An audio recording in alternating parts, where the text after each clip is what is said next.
The Grand Prix of Japan this year had two different sides. On the one hand, winning the world title was a great moment for Verstappen, about which there was also much confusion at first. But also a lot can still be said about safety during the race. Let's see what we can say about it. Hey guys, welcome back to the Max Verstappen Formula 1 channel, the best place for your dose of trending news and updates regarding Max Verstappen and Formula 1. Before we proceed, please press the bell button and slam the notification bell so you don't miss out on any news about Max Verstappen and Formula 1. The Grand Prix of Japan was extremely short this year, but it had already created a lot of controversy at the start. Several drivers went wrong in the pouring rain. Not surprisingly, the red flag was waved quickly to neutralize the race and clear the track from the crashed cars. What did cause an unpleasant surprise was the fact that a tractor was driving on the track while the Formula 1 cars were still racing. Carlos Sainz crashed on the opening lap of the Suzuka race, as persistent rain made for poor track conditions and awful visibility. After the safety car was deployed, a recovery vehicle was sent to pick up Sainz's Ferrari, which was passed by all the cars still in the race, including Pierre Gasly with increased speed as he tried to overtake the back of the safety car row. So of course rainy conditions meant visibility was very limited at Suzuka. Pierre Gasly, looking to join the rest of the track, drove past the tractor at high speed and reacted furiously to the incident. With the tractor on the racing line in the harsh weather conditions, a very dangerous situation was created. While according to the rules, an auxiliary vehicle should never drive on the track when Formula 1 cars are still racing. The rule came after Jules Bianchi's fatal accident in 2014 in the rain at Suzuka. Sunday, October 5, 2014, is a dark day in Formula 1 history.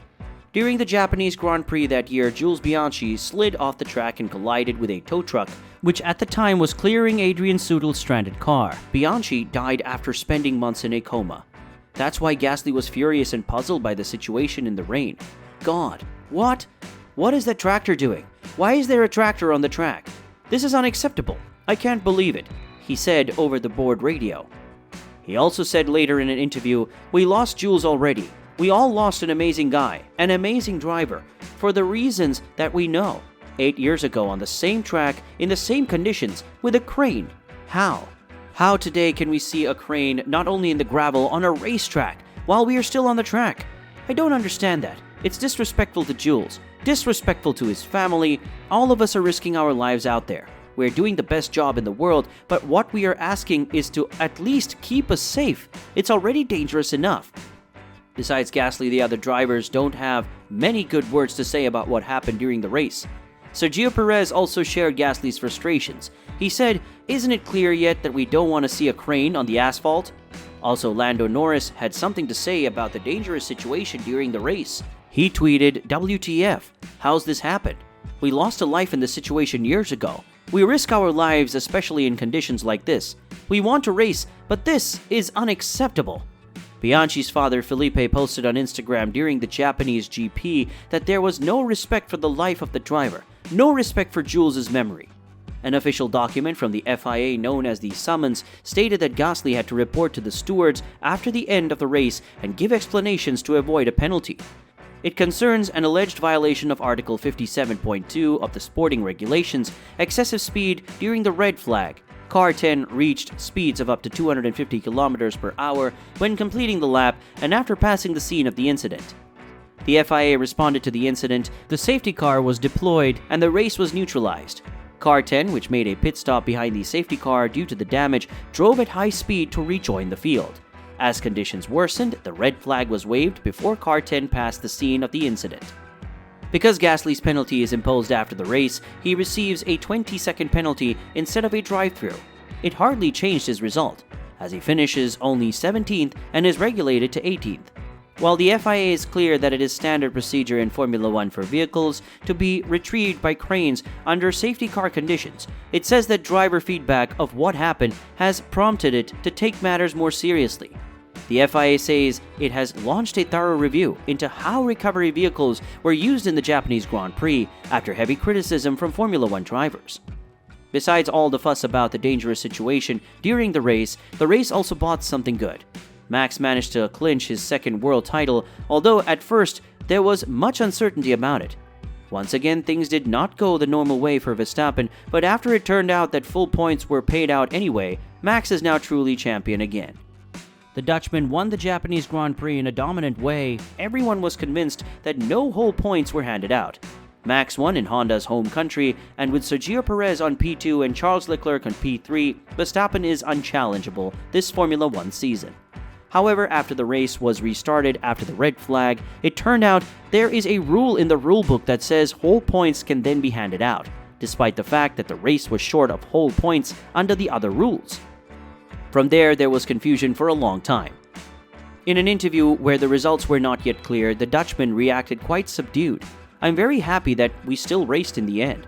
It was raining very hard, which made it very difficult for us to race. He was very happy, especially for the fans, that the race still took place.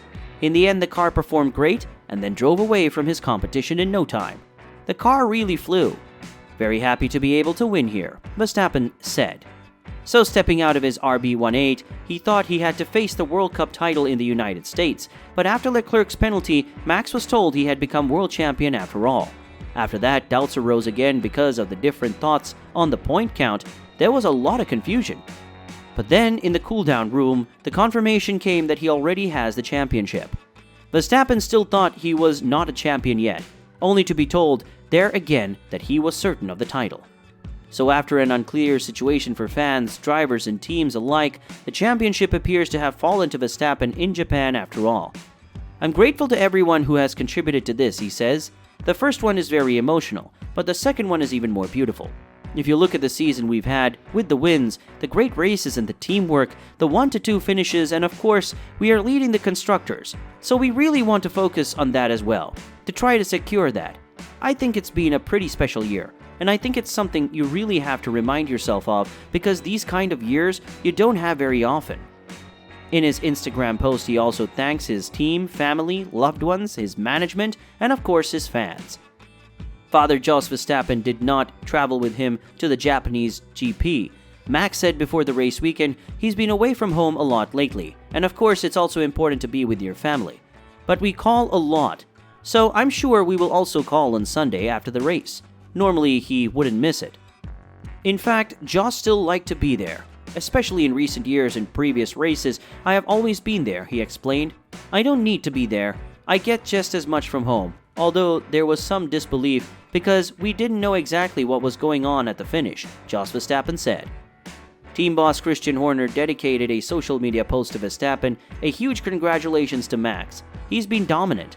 He and the team have raised it to another level this year."